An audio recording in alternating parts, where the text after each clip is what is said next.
क्या आप एसएससी, क्या रेलवे, या फिर आप जीडी की तैयारी करते हैं, या फिर आप टीआरएफ या किसी भी स्टेट प्रतियोगी परीक्षाओं की तैयारी करते हैं, तो आपके लिए आज का क्लास बहुत ही ज्यादा महत्वपूर्ण है, क्योंकि मैं टॉप 10 आपके लिए साइंस का क्वेश्चन लाया हूं। तो चलिए हमारा समय शुरू होता है कि माइटोकॉन्ड्रिया की खोज किसने की थी। माइटोकॉन्ड्रिया की खोज किसने की थी, जल्दी से आप कमेंट करके बताएं मुझे कि माइटोकॉन्ड्रिया की खोज किसने की थी। तो जी हाँ, माइटोकॉन्ड्रिया की खोज जो है उन्होंने किया था अल्टमैन ने। किसने? तो अल्टमैन ने। भाई आप इसको नोट डाउन करते जाओ कि माइटोकॉन्ड्रिया की खोज किसने की थी? अल्टमैन। ये कई सारे कब प्रतियोगी परीक्षाओं में अब तक पूछा जा चुका है।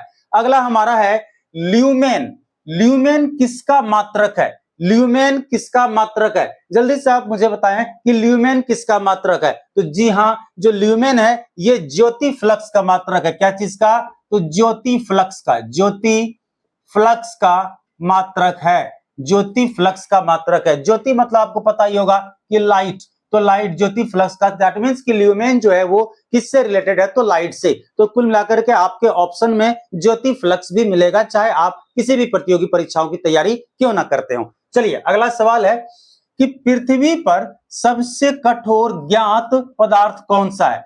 पृथ्वी पर सबसे ज्ञात कठोर पदार्थ कौन सा है? कि ऐसा कौन सा पदार्थ है पृथ्वी पर जो सबसे ज्यादा कठोर है, जो सबसे ज्यादा हार्ड है? तो आपको जल्दी से बताना है कि पृथ्वी पर पाए जाने वाले सबसे कठोर पदार्थ कौन सा है। तो जी हाँ, ये हमारा हीरा है।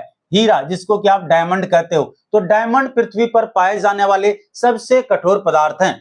जीव एवं जंतु विज्ञान के जनक कौन है? जीव एवं जंतु विज्ञान के जनक कौन है? तो जल्दी आप मुझे बताएं कि जीव एवं जंतु विज्ञान के जनक किसे कहते हैं। तो जी हाँ, जीव एवं जंतु विज्ञान के जनक जो है वो अरस्तु को कहते हैं। किसको? तो अरस्तु को कहा जाता है। अगला है प्रकाश वर्ष किसकी इकाई है? प्रकाश वर्ष किसकी इकाई है? प्रकाश वर्ष किसकी इकाई है? तो जल्दी आप बताएं कि प्रकाश वर्ष किसकी इकाई है। तो जी हाँ, ये दूरी की इकाई है। किसकी? तो दूरी की इकाई है। प्रकाश वर्ष किसकी इकाई है? तो दूरी की इकाई है। अगर आप में से किसी का 5 आउट ऑफ 5 अगर सही हुआ तो फायर का इमोजी भेजना जरूर ना भूलें। अगला, कुल ज्ञात तत्वों की संख्या कितनी है? अब तक पूरे हमारे जो साइंटिस्ट हैं उन्होंने अब तक कितने तत्वों की खोज कर पाए हैं? मतलब कि पृथ्वी पर अगर पूछी जाए कि अब तक कितने तत्व हैं तो आपको बताना है। जी हाँ, तो आपको क्या बताना है कि 118।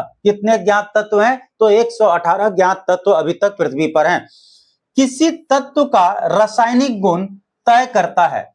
किसी तत्व का रासायनिक गुण कौन तय करता है? तो जल्दी से आप मुझे बताएं कि किसी भी तत्व का रासायनिक गुण तो कौन तय करता है कि उसका रासायनिक गुण क्या होगा, इस बात का निर्णय कौन लेता है?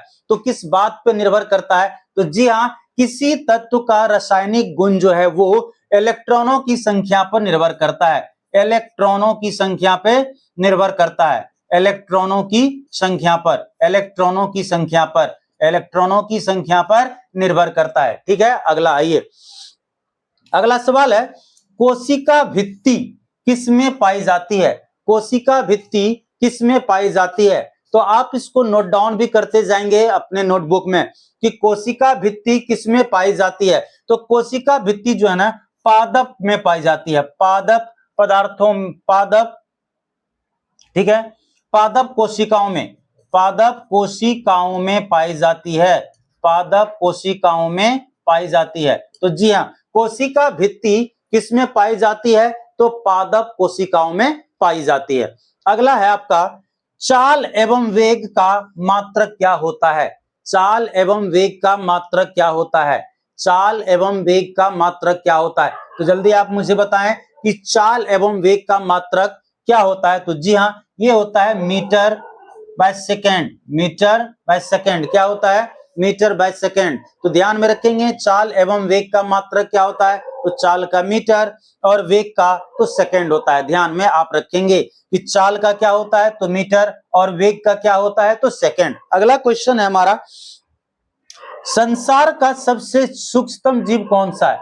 संसार का सबसे सूक्ष्म, सबसे छोटा, सबसे टाइनी जो जीव है वो कौन सा है? आपको जल्दी से बताना है कि संसार का वो कौन सा जीव है जो सबसे छोटा है। तो जी हाँ, ये है विषाणु। ये क्या है? विषाणु। ये क्या है? विषाणु। अगर आप में से किसी का 10 में से 10 सही हुआ तो आप मान के चलिए कि आपका प्रिपरेशन बहुत बेहतर है और आपको बहुत ही ज्यादा जल्दी नौकरी मिलने वाली है। और साथ ही साथ आप 10 आउट ऑफ 10 भी लिख करके भेज सकते हैं, मुझे कमेंट कर सकते हैं, या जितने भी आपके सही आंसर हुए हैं तो उनको आप लिख सकते हैं। अगर किसी का 5/10 सही हुआ तो वो भी लिखें। तो इससे क्या होगा कि ये लिखना नहीं बल्कि एक कमिटमेंट है जो आप अपने से करते हो, एक्सेप्ट करते हो कि हमारा तैयारी का लेवल कैसा है, जिससे कि आपको अपने तैयारी को इंप्रूव करने में मदद मिलेगा। तो आज के लिए बस इतना ही। Thank you very much. इसी तरह के इंपॉर्टेंट क्वेश्चन जानने के लिए आप हमारे साथ जुड़े रहिए। इसके लिए हमारे चैनल को सब्सक्राइब करिए, लाइक एंड कमेंट करिए। Thank you very much. See you.